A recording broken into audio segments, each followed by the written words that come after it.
Hello बच्चों, आइए प्रश्न को देखते हैं। प्रश्न दिया गया में उस दीर्घवृत्त का समीकरण ज्ञात कीजिए जिसका शीर्ष +-6 और 0 है और नाभियां +-4 और 0 है।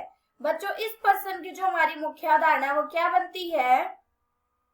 मुख्य अवधारणा। दीर्घवृत्त का समीकरण क्या होता है बच्चों? हमारे दीर्घवृत्त का समीकरण होता है x की घात 2 बटे में a की घात 2 प्लस में y की घात 2 बटे में b की घात 2 बराबर होता है 1 के।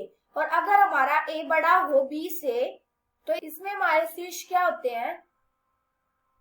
शीर्ष होता है +- के a और 0। और इसमें जो हमारी नाभियां होती हैं, नाभियां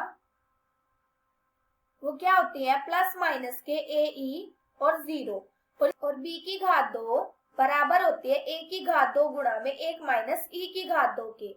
अब ये देखो बच्चों, हमें क्या निकालना है? हमें दीर्घवृत्त का समीकरण ज्ञात करना है। तो हम उसको कैसे करेंगे? हम a का और b का मान निकाल देंगे, फिर हम क्या करेंगे? इस समीकरण में लगा देंगे तो हमारा दीर्घवृत्त का समीकरण ज्ञात हो जाएगा।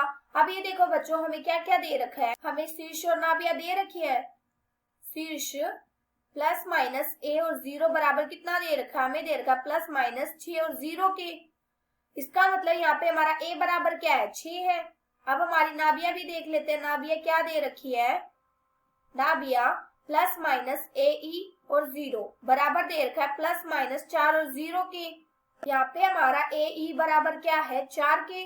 अब ये देखो, हमारा a का मान ज्ञात है, हम क्या करेंगे? यहाँ पे a का मान लगा देंगे तो हमारा e का मान ज्ञात हो जाएगा।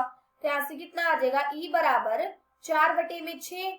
ये कट के कितना आ जाएगा? 2 पे कट जाएगा, 2 दूनी 4, 2 तीन 6। ई का मान कितना आ गया? ई का मान आ गया 2 बटे में 3। अब हम क्या करेंगे? बी का मान निकालेंगे और हम जानते हैं कि बी का मान हम कैसे निकालेंगे? इस सूत्र में लगा देंगे तो हमें बी की घात 2 का मान ज्ञात हो जाएगा। तो यहाँ से कितना आ जाएगा? यहाँ से आ जाएगा बी की घात 2 बराबर ए की घात 2 गुणा में 1 - में ई की घात 2। यहाँ से बी की घात 2 बराबर क्या आ गया? ए का मान कितना था हमारा? 6। तो 6 की घात 2 कितना आ जाएगा? 36।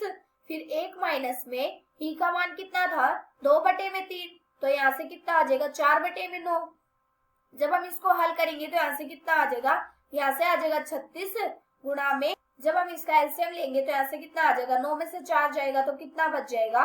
5। कितना आ गया? 5 बटे में 9। यहाँ से कितना आ गया? ये आ गया। ये कितने पे कट जाएगा? 9 से कट जाएगा। 9 चौक 36, 5 चौक 20। हमारी की घात 2 बराबर कितने आ गई? 20। हमें क्या निकालना है? दीर्घवृत्त का समीकरण निकालना है। हम क्या करेंगे? a का और b का मान इस समीकरण में लगा देते हैं। इसका नाम रख देते हैं समीकरण नंबर 1। समीकरण नंबर 1 में जब हम a का और b का मान लगाएंगे तो हमें दीर्घवृत्त का समीकरण ज्ञात हो जाएगा और हमें वही निकालना है। यहाँ से कितना आ जाएगा? यहाँ से आ जाएगा x की घात 2 बटे में a की घात 2, लेकिन a का मान कितना था हमारा? 6।